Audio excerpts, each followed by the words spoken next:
Welcome back. All right, let's just dive right into this explainer. Today we're taking a little trip down memory lane into the absolute, unfiltered chaos of entry-level retail. If you've ever worked a register, dealt with a nightmare customer, or completely faked your way through an interview, this is going to hit very close to home. We are breaking down the ultimate retail origin story, looking at the anatomy of a first-job disaster, and how hitting absolute rock bottom in a grocery store can actually launch a totally different career.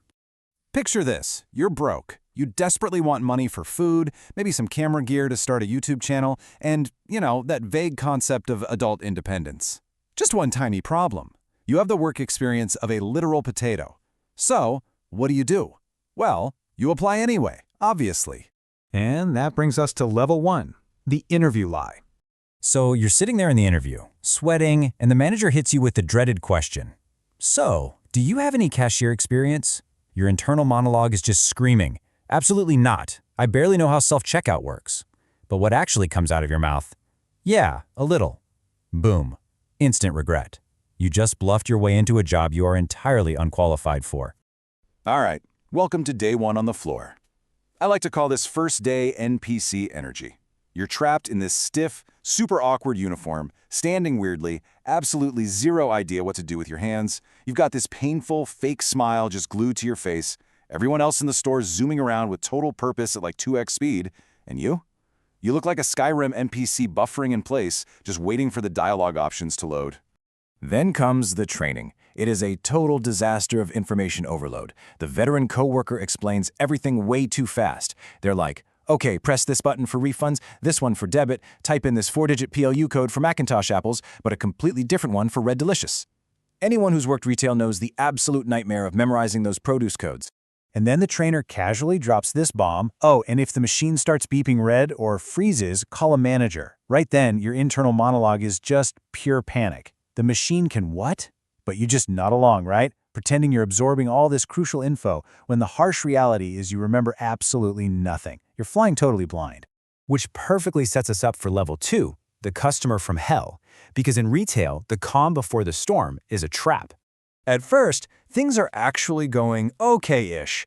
You start gaining a tiny shred of confidence. Huge mistake. The universe literally saw you getting comfortable and said absolutely not. Cue the dramatic music. The automatic doors slide open, and in walks a customer with the exact same terrifying energy as a Dark Souls boss.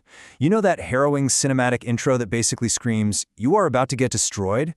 Yeah, that's them. So this final boss approaches the register, and their demands are legendary. They want a refund, they've got an expired coupon, they want to price match a store that literally went out of business 10 years ago. Just a flurry of impossible requests.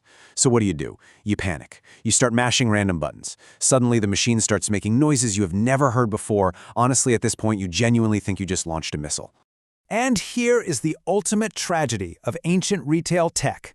The meltdown timeline is brutal. You scan an item, it beeps. You scan 30 items, you hear 30 beeps. But because there's no unique "hey, you messed up" beep, you don't realize the register actually got stuck on item number 3. So it just keeps screaming. And now, to fix it, you have to completely empty all their bagged groceries and start completely over, right in front of the Dark Souls boss. And that's exactly when the customer escalates. They stare a hole right through you and deliver the fatal blow, "Young man, are you even listening? Can somebody get a real employee?" Man, that line hurts. It cuts straight to the core of your potato-level experience. Your internal monologue? Just damn. It's like that famous Stephen He meme. She just hit you with emotional damage. A critical psychological hit. And because there's a huge line of people watching you completely bomb, she hit you with splash damage too. The humiliation is absolute and incredibly public. And then, somehow, it gets worse. The manager walks over, already looking deeply disappointed. No dialogue at first, just heavy breathing. Which really begs the question, why do managers always appear silently like Batman? It's a classic trope, right? When they go dead silent, you know it's serious business. They ask, "What happened here?"